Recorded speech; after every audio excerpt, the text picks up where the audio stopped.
160 CEOs have signed a letter to New York City Mayor Bill de Blasio urging him to take action against crime and other quality of life issues in the 5 boroughs. The group includes the CEOs from N.Y.C, MasterCard, Goldman Sachs, Citigroup, Lyft, and many more.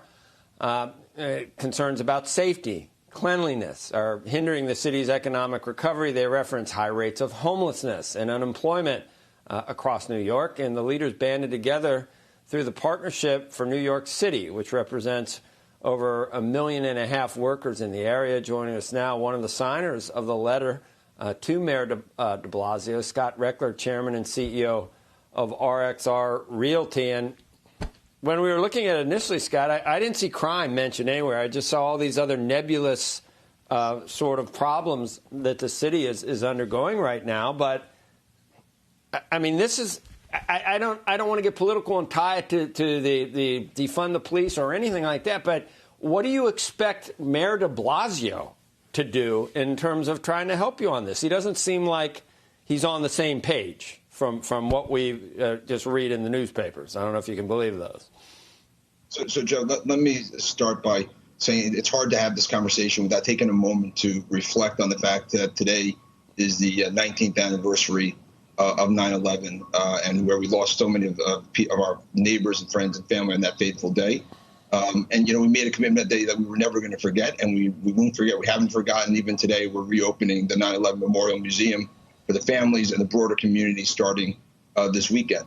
But let's also not forget what we did on the days following 9/11, because they're spookily relevant to how we navigate through this unprecedented crisis, right? At that time, we had extraordinary leadership that led us the way to rebuild our city so that we weren't going to be to a point where we were going to flee the city of fear. We were going to come back and build a better, brighter city. And we're devoid of that leadership today, right? At that time, you remember, we had leaders reopening the New York Stock Exchange, starting professional sporting events. People bravely came back to the city, and they could have, said, I'm afraid of going to skyscrapers, taking airplanes, going to events. But we came back because we knew it was critical for us to rebuild the city. And you need leaders that do that. So if you're Mayor de Blasio and City Hall, really coming out of this pandemic where we worked so hard to flatten the curve, they should have been figuring out how to welcome that out for people to come back to New York. They should have been making sure that our streets were clean, that our streets were safe.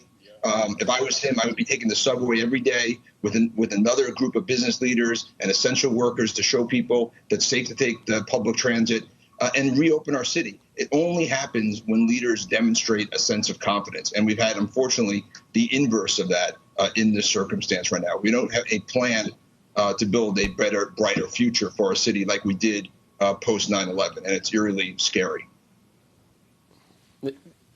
Putting it in that context, it was a different environment, and the working together and everything. I remember it well back then, and we're gonna honor the moment of silence, which is coming up for September 11th as well. But I see very little similarities, as you say, to the current leadership and what happened back then. Just address this, Scott. So there's big revenue shortfalls, obviously from COVID. So they're going to raise, probably you're going to hear about taxes being raised. So more people are going to leave, which are going to hurt taxes even more.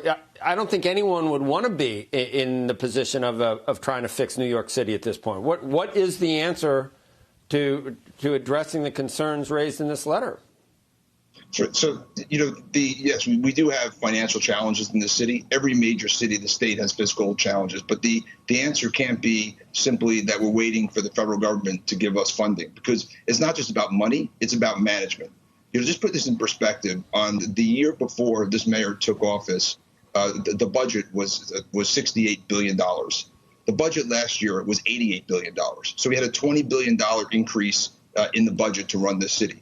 Do we think our streets are cleaner? Do we think that we're safer? Do we think that we have a higher quality of life? I don't know where the $20 billion went. So while I know we have a crisis and I know it's going to require support from the federal government, that's not the only solution. We need to manage our city better. And I think, if our city was being managed better and things weren't wasteful, people like me who had the benefits of the city has no problem paying more taxes to have a more vibrant, more equal city for everyone. But the concern right now is that we don't have leadership that's managing the city effectively. And so, we need to focus on not just the money, but how we actually manage that money to bring our city back better, stronger, and more equal for everyone.